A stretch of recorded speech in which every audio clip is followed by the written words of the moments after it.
Cliff by Rin Ishigaki. At first, let us discuss about the poet. Rin Ishigaki is a Japanese poet most famous for her poem Nameplate. She was known as bank clerk poet because all of her writings was done on the side of her job as a clerk at the Industrial Bank of Japan. She published her first collection, The Pan, the Pot, the Burning Fire, I Have in Front of Me in 1959. In 1968, she published Nameplate and other works. Her themes include gender constructs, social inequality, social value of women, anti-environmental devastation, anti-war. Her poetry balances challenges of work and domestic duties with more historical and topical subjects.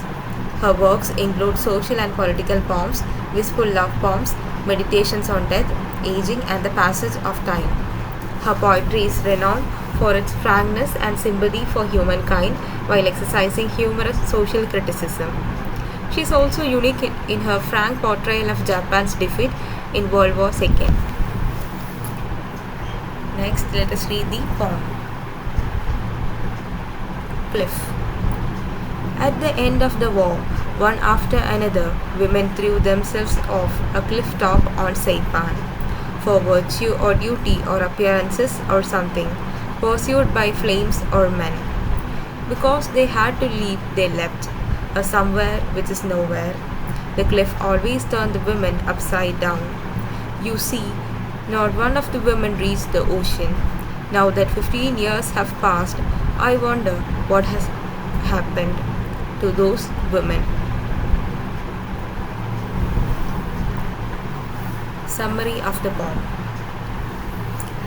The collective suicide of women, which took place on the island of Saipan in July 1944, inspired her poem Cliff.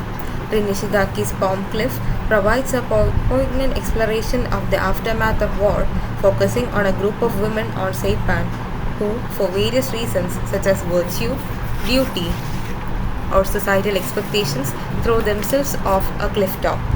The narrator suggests a sense of inevitability in their actions, driven by external forces like flames or the pursuit of men. The poem captures the tragic futility of their attempts to escape, as none of the women reach the ocean below. The choice of leaping off a cliff top becomes a metaphor for the harsh realities and challenges faced by individuals during and after conflict. The mention of the cliff turning the women upside down adds a surreal element, emphasizing the disorientation and upheaval caused by the war. A somewhere which is nowhere is metaphorical. Their death is an elopement to nowhere, as their dead body is not recovered. Cliff turning the women upside down can be interpreted in two ways. First one is that when they reach down, they will lie upside down, or the thought that they cannot fight over their atrocities.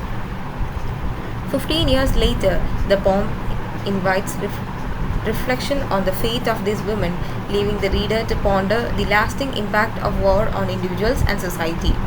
The unanswered question creates a haunting atmosphere and creates a sense of uncertainty about the fate of these women in the aftermath of war. Some of the themes in this poem include war and its aftermath, physical and psychological consequences endured by individuals, particularly women, as they grapple with the harsh realities of war, desperation and escape, societal expectations, futility and hopelessness, temporal reflection, and unanswered questions and ambiguity.